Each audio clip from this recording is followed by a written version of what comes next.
and I proceeded to tell everyone my bear story that happened the night before. And now it's been 10 years. Time is a crazy thing.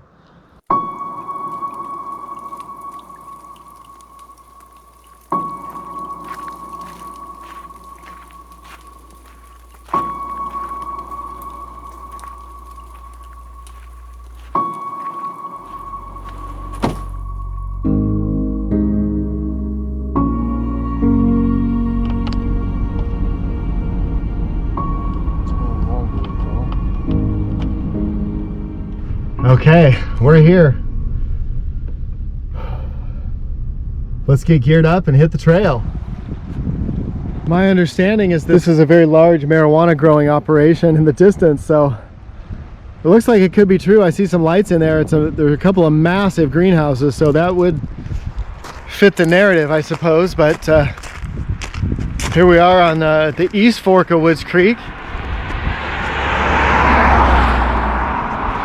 Oh, this is a lovely stream. This is like, man, I feel like I want to just throw a line in there, but this water is looking so good right now. There are some nice fish in here.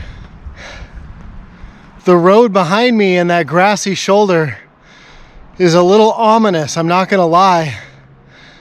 I have some very traumatic memories from 10 years ago. At the end of this road is where it all went down. In May of 2011, I went on a walk down this road. I was jogging back in the day, and there's a lake up here that I wanted to go check out. Bo and I went on a run. You know, it was probably 3 miles to the lake and 3 miles back. And on the way back,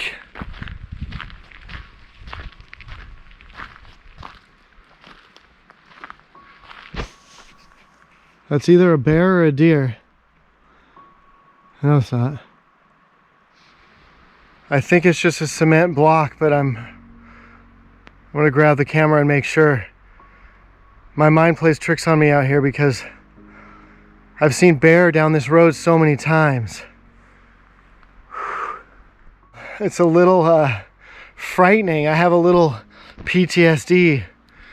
Because that day, you guys, I thought in a moment or two, I was very confident that I was going to be mauled by a black bear, and I avoided that altercation. Thankfully, I never touched the bear, or rather, should I say, the bear never touched me. It's just a half a mile ahead.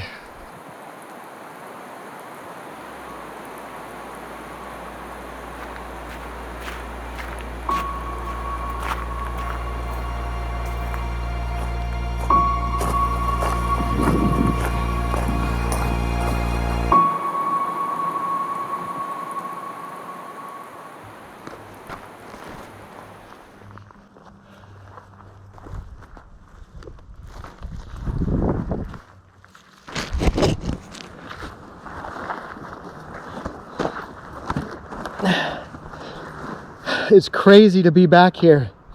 I was coming from the lake, so I was coming down through that clearing and came up to the top of that pipe, and right when I got to that point, I heard some rustling in the bushes. At first I thought it's maybe a deer and then I thought, oh, there's a camera up there. I knew that, and I figured, oh man, maybe they saw me on surveillance and somebody's out here and I'm gonna get arrested or something like that, you know? My third thought was the correct one. That's when reality hit me. Time and space kind of went like this, you know? It just, everything got weird because I heard a growl, and less than probably 30 feet away, maybe 20 to 30 feet, she came out of the bushes, and she was huge. I was so shocked and afraid in that moment. I didn't really take a lot of time to look at her real close because I just decided to just get out of there. It's the worst thing to do, to run from a black bear. But I got lucky. The place where I encountered the black bear, I guess, couldn't have been any better, in the sense that bears don't like to go downhill real fast because they can lose their traction and they get a little top heavy, and I guess they can kind of like kind of roll down. They don't have real good control going down.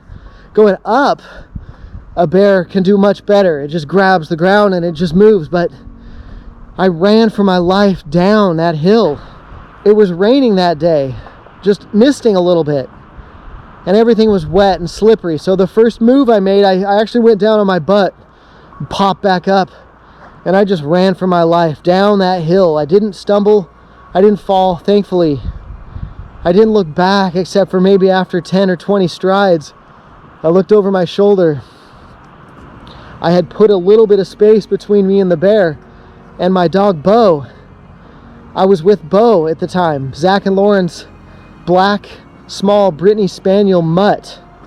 Thank God for this dog. I think Bo was about 3 years old at the time. She barked at the bear and she got its attention off of me. So Bo essentially distracted the bear, took its focus off of me, and put a little separation, just a couple of milliseconds, and I was gone. And I just ran down that hill, and I got to the bottom of that hill where that pipe starts. I figured, man, I'll get on that pipe, and there's no way that the bear will be able to climb onto that pipe. Well, that pipe was slippery. I couldn't get any grip, and if you notice, it's like a 45-degree pitch. Wasn't happening. As soon as I got to this gate, though, I think I knew that I was home free. I didn't slow down. I just ran out of here. So every day is a gift. The last 10 years for me have been borrowed time. So in some ways this is kind of like holy ground for me.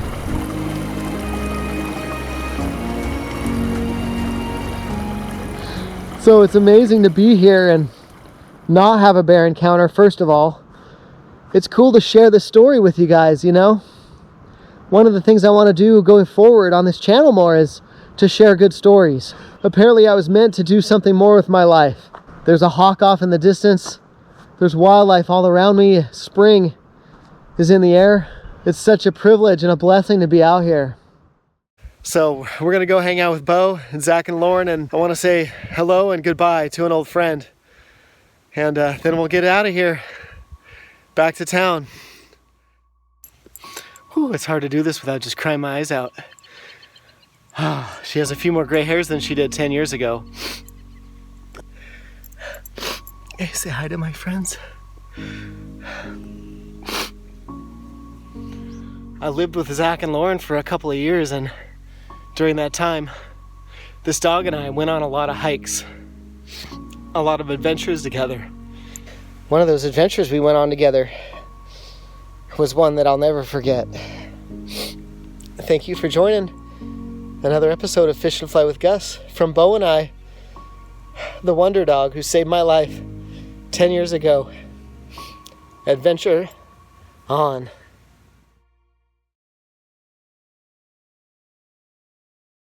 New acquisition. Tell me a little bit about what's going on here, buddy. It's a 73 MCI MC5B.